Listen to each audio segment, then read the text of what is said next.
Dans cette vidéo, je te donne un moyen mémotechnique pour retenir comment on utilise l'énumérateur range dans Python.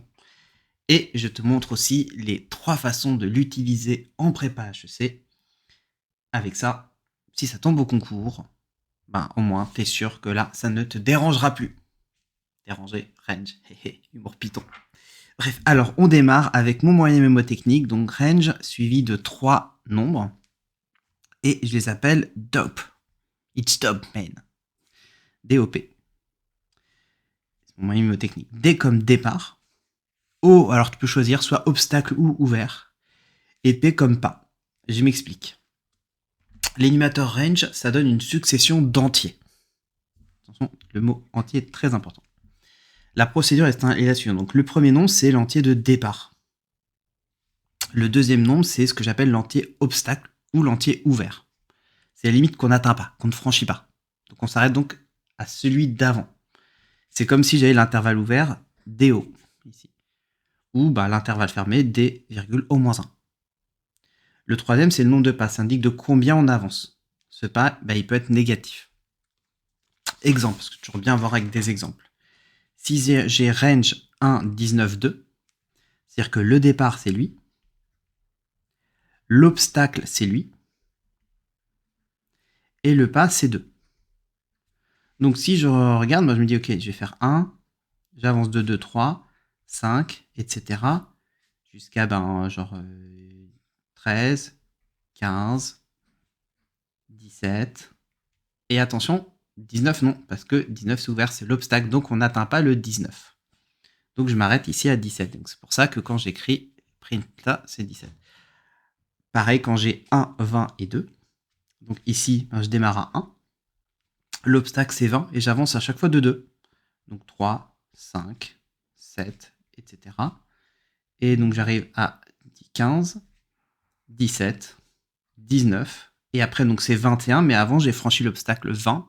Donc je ne peux pas atteindre 20. C'est ici, comme tu vois, donc c'est comme si j'avais dans l'intervalle 1, 20 ouvert et que je prenais que les nombres de 2 en 2. Si j'ai 10, moins 15, 3, donc là c'est un pas négatif, donc je pars de 10, mon obstacle c'est moins 15 et je descends de 3 à chaque fois, donc 10, je descends de 3, 7, je descends de 3, 4, etc. Donc 1, moins 2, 5, j'arrive à moins 14, donc je me dis je descends encore de 3, ça me fait moins 17, mais comme mon obstacle c'est moins 15, je m'arrête avant. Donc voilà, c'est ça la logique. Ensuite tu remarques que quand j'écris print, je mets le list avant. À quoi sert le list? Le list, en fait, ça sert à afficher la succession. Si j'écris juste A range 10, moins 15, moins 3, quand je veux afficher A, il va afficher le range. Par contre, quand je vais afficher liste A, il va afficher la liste. Donc ça, c'est très important, parce que souvent, les gens l'oublient quand ils veulent afficher ou quand ils veulent utiliser la liste, parce que, pareil, tu vas voir que si on veut utiliser la liste en question, il faut écrire liste. Par exemple, si je veux rajouter des éléments à la liste, il faut le faire à partir de la liste créée par list range.dop et non par range.dop. Exemple, je vais faire utilisant la méthode extend et la méthode append. Si tu as du mal avec ça, tu peux regarder la vidéo que j'ai faite dessus. C'est en tout début de la playlist sur les listes Python. Donc cette playlist. Donc tu vois, j'ai le A, on avait dit qu'il avait range. Donc si je fais a.extend et que je veux rajouter bonjour ça va, ça va être une erreur. En revanche, si je crée une liste D, je prends la variable D et je dis D mais il prend liste A, D en fait là il va contenir cette liste là. Et quand je vais faire l'extend en rajoutant bonjour ça va, donc là, rajoute la liste, il va m'afficher le A. Donc ça c'était l'ancien A. Et il rajoute bonjour ça va. Donc voilà quand je fais print D. De même, si j'ai fait E égale liste A, donc j'affecte à E la liste générée par le range 10, 15, 3, donc cette liste-là. Et que ce soit chez la méthode append, c'est-à-dire méthode append, c'est je rajoute le nombre à la fin de la liste. Donc après le moins 14, il y a le 189. Attention, ici on parle que d'entiers. Si le nombre, un des nombres D, O ou P, c'est pas un entier, le range ne peut pas être créé. Donc ici, tu vois, si je fais list range avec 1,5, ça bug. List range ici avec 19,5, ça bug. List range avec un pas de 2,5, tu vois, pourtant le pas on pourrait dire ça n'a pas d'importance. Si. Si pour le coup, oui. Donc ce qu'on pourrait dire, il prend les entiers juste en arrondi par exemple. Mais non, ça bug. Ensuite, si on ne peut pas continuer la liste car le pas n'est pas du bon signe, dans ce cas, l'énumération est une énumération vide. Ça, je pense pas que ça peut arriver, mais bon, on sait jamais au concours, le mec qui veut s'amuser. Donc, par exemple, si je fais de 1 à 19 avec un pas de -2, ben, je peux pas aller de 1 à 19 avec un pas de -2, puisque quand je fais 1, je descends à chaque fois. Donc, ça me fiche la liste vide.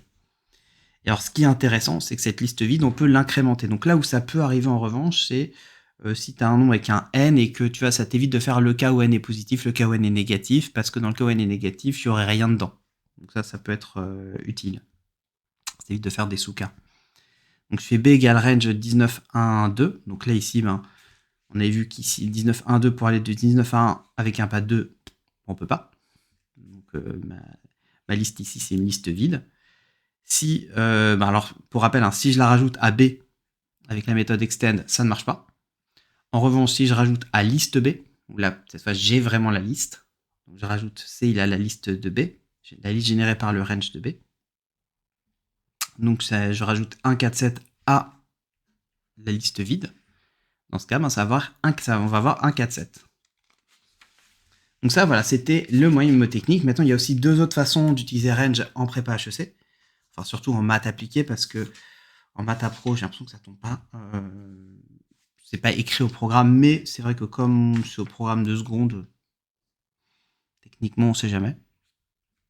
Quand on écrit range DO, donc si tu vois, j'ai pas mis le P, il considère que le pas par défaut, c'est 1. Donc D est l'entier de départ et O c'est l'entier obstacle, donc on s'arrête donc à 0 à O-1, puisque le pas c'est 1. Donc ici, par exemple, si je fais 4 à 16, bah, il va dire ok, mon départ c'est 4, mon obstacle c'est 16, donc il va aller de 4 à 16 avec un pas de 1, donc 4, 5, 6, 7, 8, 9, 10 jusqu'à 15, et évidemment, il n'atteint pas le 16 parce que c'est l'intervalle ouvert. Et si par exemple je dis ok, je vais aller de mon départ c'est 4 et mon arrivée c'est 4, comme j'ai un pas de 1, moi je peux pas aller de 14 à 4 avec un pas de 1, donc il m'affiche la liste vide.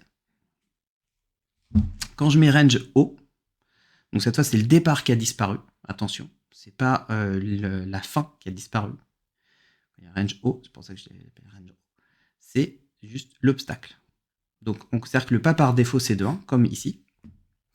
Mais par contre, quelle est la valeur de départ? La valeur de départ c'est 0. Parce que tu vois, effectivement, dans Python, toujours on commence par 0. Donc quand je fais print list range 12, c'est-à-dire que je démarre à 0, j'ai un pas de 1, et ma limite c'est 12, donc ça va faire 0, 1, 2, 3, etc. 9, 10, 11, et je m'arrête, j'ai pas le 12 parce que je m'arrête avant. Donc si tu veux par exemple faire les nombres de 0 jusqu'à n-1, bah, ça va être liste de range n, parce que tu t'arrêtes au celui d'avant. Si tu veux aller de 0 à n, bah, tu feras range n plus 1. Si je fais range -4, ben, je ne peux pas aller de 0 jusqu'à -4 avec un pas de 1. Donc il m'affiche une liste vide. Donc ça, c'était pour comment créer une liste avec la méthode range. On peut aussi créer une liste en compréhension, mais ça c'est pour la prochaine vidéo, c'est qui va apparaître demain. Donc si tu veux pas la manquer, abonne-toi. En attendant, ben, si tu peux mettre un like ou un commentaire pour le référencement, ça serait top, parce que ça aide à faire connaître la chaîne. Et si tu veux avoir le doc que j'ai utilisé dans cette vidéo, et en fait qui est un doc de 160 pages, où je vais faire gérer tout le Python de première année en prépa HEC, donc le doc que j'utilise dans les vidéos, bah, là c'est gratuit, le lien est dans la description, tu peux le télécharger. Et ben sinon je te dis à demain, et travaille bien le Python. Ciao!